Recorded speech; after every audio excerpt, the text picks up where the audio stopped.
Hallo ihr Lieben, ich bin's mal wieder, Luise Heinzel, und das hier ist der Junk Journal Tutorial Adventskalender. Herzlich willkommen hier. Ja, heute habe ich mir ein kleines Video hier ausgedacht, in dem ich gerne mal wieder so ein bisschen back to the roots möchte. Also in letzter Zeit ist es mir so ein bisschen so vorgekommen, auch für mich selber. Ja, es werden so verschiedene Materialien vorgestellt, es werden spezielle Werkzeuge vorgestellt. Ich habe mir zugegebenermaßen auch relativ viele Dinge neu gekauft. Ich habe mir Stempel gekauft. Ich habe mir, oh, ich zeig's euch, dieses coole Ding hier gekauft. Ja, und ich liebe es sehr. Und ich bin sehr froh, dass ich es habe. Aber manchmal denke ich mir dann, ja, was ist denn eigentlich die Wurzel vom Junk Journaling? Ein Junk Journal ist eigentlich ein Buch aus Müll. Jemand hat mal gesagt, früher hat es dieses eigentlich auch schon gegeben, das gibt es schon seit Ewigkeiten. Und früher habe ich das immer Papierfetzenheft genannt. Und ich fand diesen Begriff so cool. Und das ist es ja auch wirklich. Es ist ein Heft oder ein Buch, je nachdem, wie viele Seiten es hat, aus Papierfetzen, aus Abfällen, aus Dingen, die andere Leute wegschmeißen. Ja, und manchmal unterliegt man dann so einem ästhetischen Wahn, oder wie soll ich das mal sagen? Und man wird sehr beeinflusst durch die Dinge, die auf Instagram, auf Facebook, auf YouTube gezeigt werden. Journals, die richtig, wie soll ich sagen, ja, mit neuen Materialien auch bestückt sind, mit neuen Papieren, mit irgendwelchen speziellen Farben bemalt oder so. Oder es gibt ja auch zum Beispiel solche Elemente, die man vorne auf das Buch drauf machen kann. Dann hat man da plötzlich so ein kleines Hexenhaus oder so ein Pilz, der aussieht, als würde eine Elfe drin wohnen oder was auch immer. Und es gibt sehr, sehr viele Dinge, die natürlich von gewissen Marken und Firmen verkauft werden. Und ja, die wollen halt, dass wir das kaufen und dass wir das verbasteln. So. Und das macht auch sicherlich Spaß und das hat auch sicherlich seine Berechtigung. Und mein Crocodile hier hat auch seine Berechtigung. Und ich bin natürlich froh, dass ich solche Sachen habe. Aber was ist denn jetzt mit den Leuten, die sich sowas nicht kaufen können, nicht kaufen wollen und die vielleicht ja auch nicht so viel Geld für solche Sachen ausgeben können? Können die jetzt sowas nicht machen oder wie? Und da habe ich mir gedacht, na, du musst jetzt mal wieder irgendwie ein bisschen zurückkommen zu den simpelsten Sachen. Und ich hatte euch vorgestern, stimmt das? Ja, vorgestern habe ich euch in diesem mini kurzen Video diese Sache mit der Wellpappe, dem Gesso und dem Tacker gezeigt. Und ihr denkt euch vielleicht, naja, ich habe das jetzt irgendwie gemacht. Vielleicht habt ihr das auch komplett ignoriert, das kann auch sein. Was soll ich jetzt damit tun? Das ist ja nur ein Stück Wellpappe, auf da ist ein bisschen so weißes Gesso drauf und reingetackert. So, also bitte, was soll das jetzt? Und ich möchte euch aber heute gerne zeigen, dass man auch aus solchen simplen Sachen richtig, richtig coole Sachen machen kann, die man später in sein Junk Journal integrieren kann. Und ja, heute werde ich wirklich nur Sachen benutzen, die wirklich jeder hat, die irgendwo rumliegen, die ungenutzt vor allen Dingen irgendwo rumliegen oder die man tatsächlich auch im Müll finden kann. Und ja, ich glaube, auch aus solchen Sachen kann man schöne Sachen herstellen, die man später für das Junk Journal benutzen kann und die das Junk Journal zu etwas ganz Besonderem machen. Ich hoffe, es wird euch gefallen und ich wünsche euch ganz viel Spaß. Für die 20. Idee aus dem Junk Journal Tutorial Adventskalender macht euch bitte mal auf die Suche nach den folgenden Materialien. Als erstes mal brauchen wir hier so ein Büschel, möglichst flauschige Wolle. Vorher streicheln nicht vergessen, ganz wichtig. Denn die Prompts für heute sind Ruffle und Eyelash Trim. Eyelash Trim ist nichts anderes als diese Wolle, die ich hier habe. Die heißt deshalb so, weil sie so aussieht wie Wimpern aneinander auf diesem Faden. Also ja, Eyelash bedeutet Wimpern und deswegen heißt diese Wolle so. Ihr könnt aber auch jegliche andere strupselige Wolle oder anderes strupseliges Material verwenden. Mit strupselig meine ich so ausgefranst. Ja, um das Ruffle herzustellen, was der zweite Prompt ist, habe ich mir diese Einkaufstasche hier genommen. Das ist eine ganz normale Jute-Tasche von einem Discounter. Ich bin mir sicher, jeder von euch hat sowas zu Hause rumliegen. Man kann auch Streifen von T-Shirts oder anderen Stoffen nehmen, aber dieses hier lässt sich besonders gut reißen. Jetzt bin ich hier gerade auf der Suche nach meiner Nadel, um dieses Ruffle herzustellen. Dazu sei gesagt, wenn ihr mich in dieser silbernen Dose suchen seht, dann seht ihr mich, wie ich meine Nadeln suche und sie versuche aus dieser Dose herauszukriegen. Ihr denkt euch bestimmt, naja, warum nimmt sie nicht eine andere Dose? wo das leicht herauszukriegen ist. Ich habe mit dieser Dose ein Problem, weil die mal einst meiner Oma gehörte und ich sie jetzt unbedingt verwenden muss. Ja, ich bin manchmal etwas komisch. Nun gut, lasst uns einen Ruffle machen, also ein gerafftes Band. Dafür nehme ich mir diesen Streifen von meiner Einkaufstasche, lege ihn erstmal so übereinander, dass ich den Anfang finde, in so einer kleinen, ja, Überlappung sozusagen, steche meine Nadel dadurch und mache mir hier erstmal einen Knoten. Das sorgt nicht nur dafür, dass das Band jetzt da bleibt, wo es sein soll, sondern ihr habt dann auch gleich einen schönen Abschluss oder je nachdem, wie man es sehen will, Anfang oder Abschluss von diesem Teil. Dann lege ich das nächste kleine Schläufchen wieder da so drüber und steche mit der Nadel wieder zurück auf die Rückseite.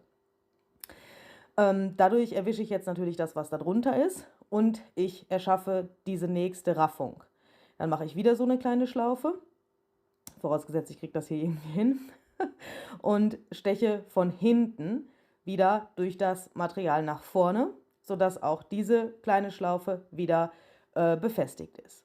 Und das ist im Prinzip, ja, auch schon, sagen wir mal, so ziemlich alles, was man über so einen Ruffle sagen kann. Ich mache jetzt hier so einen Stich, ja, wie soll ich sagen, den so ein normaler Nähmaschinenstich auch machen würde. Ihr könnt dafür jeglichen Stich benutzen, den ihr benutzen wollt. Ihr könnt das theoretisch auch unter eurer Nähmaschine durchjagen. Dann geht das natürlich wesentlich schneller, aber ich wollte jetzt in diesem Tutorial wirklich mal zurück zu den einfachsten Dingen und vor allen Dingen das auch so zeigen, dass das auch die Menschen machen können, die keine Nähmaschine besitzen. Und es ist auch zugegebenermaßen eine relativ meditative Angelegenheit, wenn man das mit der Hand näht. Ich zeige euch das jetzt hier nochmal ein bisschen genauer. Ich mache jetzt also hier die nächste Schlaufe. Jetzt bin ich hinten mit dem Faden, komme ich also durch die Schlaufe, die da drunter liegt, und diese eben wieder rauf. Und dann gehe ich durch die vorherige Schlaufe, also an der Stelle, wo die Schlaufe ist, nach hinten wieder zurück. Und so mache ich das, ja, für die Länge, wie ich dieses Ruffle lang haben will. Wie gesagt, das ist so ein bisschen meditativ. Ihr könnt das auch mit der Nähmaschine machen, aber ich finde, so schaut es natürlich auch wesentlich handgemachter aus. Derjenige, der das später bekommt, wenn ihr das vielleicht verschenken wollt, der sieht, oh, da hat sich jemand Mühe gemacht und hat das mit der Hand zusammengenäht. Wenn ihr die gewünschte Länge erreicht habt von eurem Ruffle, dann könnt ihr ganz einfach oben das letzte Stück abschneiden. Wenn jetzt euer Stoffstreifen, so wie meiner hier, zu lang war, nehmt euch einfach eine Schere und schneidet das da oben ab. Und jetzt gehe ich, denn ihr habt gesehen, diese Stiche sind jetzt noch relativ lose, nochmal wieder zurück. Dafür steche ich jetzt einmal hier oben so durch, dass ich wieder auf der Rückseite bin mit meinem Faden. Das könnt ihr da oben auch einfach ruhig so ein bisschen stramm ziehen. Dann schaut das nämlich oben auch noch mal so ein bisschen interessanter aus. Dann hat das nicht einfach nur einen geraden Abschluss.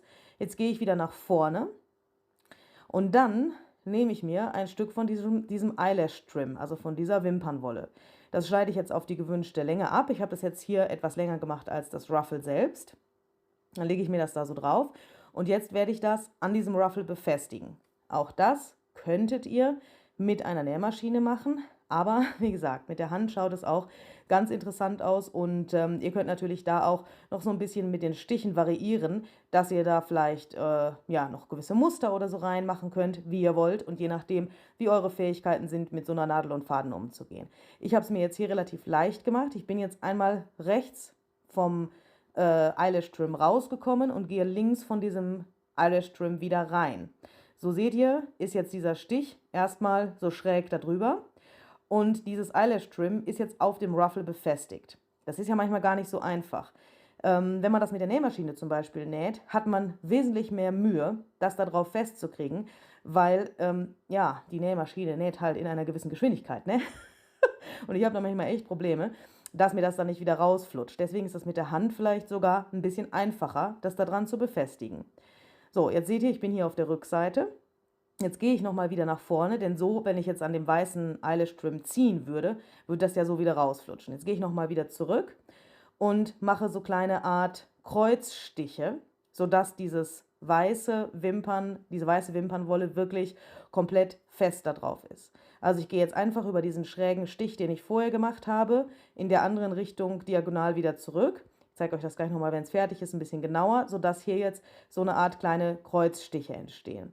Und das finde ich auch irgendwie ganz interessant. Das sieht fast ein bisschen so aus, ja, so wie als wenn es so geknüpft wäre oder so eine spezielle Nähtechnik hätte. Diese ganzen Dinge, die ihr kennt aus dem Bereich Slow Stitching, die sind ja so ähnlich auch gemacht. Das hier ist natürlich jetzt sehr, sehr simpel und nicht, wer weiß, wie kunstvoll bestickt oder wie soll man da mal sagen. Aber ich finde, das schaut nochmal ganz anders aus und viel besonderer als, besonderer? Was ist denn das für ein Wort? Ja, ihr versteht mich schon. Es sind jetzt so viele Tutorials, ich kann gar nicht mehr richtig sprechen. Ihr wisst schon, was ich meine. Das hat einfach so einen besonderen Look, wenn man das so mit der Hand näht. Jetzt werde ich diesen Faden hier auf der Rückseite noch kurz vernähen, dass mir der nicht abhauen kann. Und so schaut das Ganze jetzt von vorne aus. So, und nun kommen diese Teile zum Einsatz, die wir vorgestern gemacht haben. Wenn ihr dieses Video verpasst habt, dann geht doch mal bitte einfach 2 Tage zurück. Dort seht ihr, wie ich diese kleinen Elemente gemacht habe aus diesen Buchseiten, Wellpappe und diesem kleinen Spitzentischdeckchen. Und wenn ihr das jetzt da drauf seht, dann werdet ihr vielleicht schon erahnen können, was ich vorhabe. Nämlich möchte ich jetzt diese 2 Sachen kombinieren. In Vorbereitung auf diese Videos ist mir das plötzlich in den Sinn gekommen. Ich hatte das da irgendwie liegen und habe mir gedacht, meine Güte nochmal, das schaut so geil aus zusammen. Ich weiß nicht, wie es euch geht. Vielleicht seht ihr hier einfach ein paar Abfälle, die aufeinander getackert und genäht sind. Ich weiß es nicht, aber ich sehe hier ein wunderschönes, kleines Verzierungselement, was man hervorragend für ein Junk Journal benutzen kann und was einfach total wunderschön aussieht, trotz dass es aus wirklich Müll gemacht ist. Also Dinge, die wirklich kein Mensch braucht oder die man so rumliegen hat. Um das Ganze jetzt noch ein bisschen auf die Spitze zu treiben, und das noch so ein bisschen edler vor allen Dingen wirken zu lassen, habe ich mir jetzt hier diesen weißen, schimmernden Knopf genommen. Und mit Hilfe von diesem Knopf werde ich jetzt das Ganze miteinander verbinden. Also das ist jetzt auch im Prinzip wie so eine Art Cluster. Ja, wenn ihr diesen Adventskalender verfolgt habt, dann habt ihr ja wahrscheinlich auch eins der ersten Videos da gesehen. Ich weiß gar nicht mehr, welches Türchen das war. Da haben wir auch so was Ähnliches gemacht, wo wir auch so einen Knopf auf so ein kleines Cluster oben drauf genäht haben. Aber der Unterschied zu dem anderen Cluster ist einfach der, dass dieses nicht so abgeranzt aussieht. Also hier habe ich ja, wie ihr seht, keine Distress-Tinte verwendet. Ich habe die Sachen nicht auf alt getrimmt oder so, sondern ich habe sie einfach so verwendet, wie sie waren. Und hier zeige ich euch das jetzt mal in meinem Kalender. Hier einmal auf einer beschrifteten Seite, sodass ihr sehen könnt, dass das ja, der Seite nichts nimmt.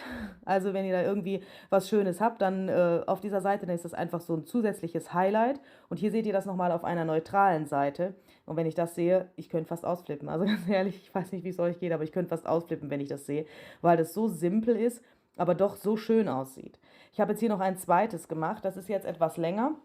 Und hier habe ich jetzt das so gemacht, dass ich das Ruffle direkt auf dieses Element, was ich vor 2 Tagen gemacht habe, aufgenäht habe. Das können Sie natürlich machen, wie ihr wollt. Also in diesem Fall hält das gleich im ersten Schritt etwas besser. Also wenn ihr das direkt durch diese Pappe und das durch das Papier näht, dann habt ihr ein bisschen mehr Stabilität, weil ihr natürlich dann nicht nur den Stoff in der Hand habt, sondern auch noch das Material darunter. Es fühlt sich dann so an, ja, ich nähe es auf das andere drauf, ne? Ist irgendwie logisch, das ist dann schon ein bisschen gleich stabiler. Aber manchmal möchte man das ja nicht unbedingt komplett befestigt haben. Deswegen wollte ich euch gerne diese 2 Varianten hier zeigen. Dieses hier geht meiner Meinung nach wesentlich schneller. Also das Video läuft jetzt hier in doppelter Geschwindigkeit ab. Wundert euch nicht, bin da auch nicht so schnell, wie das jetzt hier aussieht. Aber insgesamt, trotz dass jetzt das Video hier verschnellert ist, auch in der Realität geht es schneller als das erste. Weil es ein bisschen leichter einfach zu handeln ist, wenn es schon direkt hier drauf ist. So, jetzt habe ich das auch einfach da dran genäht, nehme mir hier wieder meine Wimpernwolle und lege die mir jetzt aber nicht so drauf wie vorher, sondern ich mache hier so ein kleines Knäuel, wie so eine Art kleines Nest. Da habe ich das jetzt einfach so doppelt, dreifach, vierfach genommen und lege das hier über das Ende von diesem Faden, an dem sich noch meine Nadel befindet. Jetzt nehme ich mir wieder einen Knopf, lege den da so drauf und nähe jetzt den Knopf so an, dass die Wimpernwolle darunter eingeklemmt wird. Das muss man natürlich jetzt ein bisschen im Gefühl haben. Reißt mir da bitte nicht zu doll dran rum. Sonst habt ihr dann nämlich das Papier hinterher auch in so einer Ruffle-Form. Das müsst ihr ein bisschen vorsichtig machen. Aber wenn ihr den Knopf jetzt so annäht, dass ihr einfach oben außen beim Knopf lang geht, dann habt ihr später so ein schönes Muster. Das schaut dann fast aus wie so ein kleiner Stern da oben drauf. Der Knopf ist auf eine Art und Weise angenäht, wie man es überhaupt nicht erwarten würde, denn so macht man das selbstverständlich normalerweise nicht. Wenn man diesen Knopf auf ein Kleidungsstück nähen würde, dann würde man den ja logischerweise so nicht anbringen, ne? Also ja, ihr versteht mich schon. Aber für so ein Element, finde ich, schaut das interessant aus, wenn man das vielleicht so macht. Ihr könnt dann natürlich jetzt noch alle möglichen anderen Dinge mit einbauen, die ihr möchtet, die ihr rumliegen habt. Aber ich finde, alleine schon mit diesen paar wenigen Elementen schaut es einfach so schön aus. Ich kann es euch nicht sagen, wie geil ich das finde. Schreibt mir bitte einen Kommentar, was ihr davon haltet. Ob ich jetzt irgendwie komplett durchgeknallt bin wegen dieser vielen Videos und schon am Rad drehe. Ich weiß es nicht, aber ich finde es so schön. Ich zeige euch das jetzt hier nochmal auch auf so einer kaffeegefärbten Seite. Also ich kann euch sagen, ich könnte so ein ganzes Journal machen, nur mit kaffeegefärbten Seiten und solchen kleinen Elementen. Also ja, hier nochmal so ein kleiner Kameraschwenk, weil es einfach so schön ist. Ich hoffe, es hat euch auch gefallen. Ich hoffe, ihr werdet es nachmachen. Ich hoffe, ich werde einige Ergebnisse auf Instagram oder in unserer Facebook-Gruppe sehen. Falls ihr die Facebook-Gruppe noch nicht kennt, Junk Journal Deutsch ist auch unten in der Infobox verlinkt. Ich würde mich sehr freuen, wenn ich euch da irgendwo sehen würde, wenn ich euch da noch nicht gesehen habe. Und ich hoffe, ja, wir sehen uns morgen. Ein paar Türchen gibt es ja noch. Und ja, viel Spaß beim Nachmachen. Ich hoffe, es hat euch Spaß gemacht. Ich muss jetzt noch ein paar von den Dingern machen. Aber zuerst muss ich meine Schnipsel einsammeln, denn diese brauchen wir ja am 24. Vergesst nicht, eure Schnipsel einzusammeln. Bis morgen und tschüss.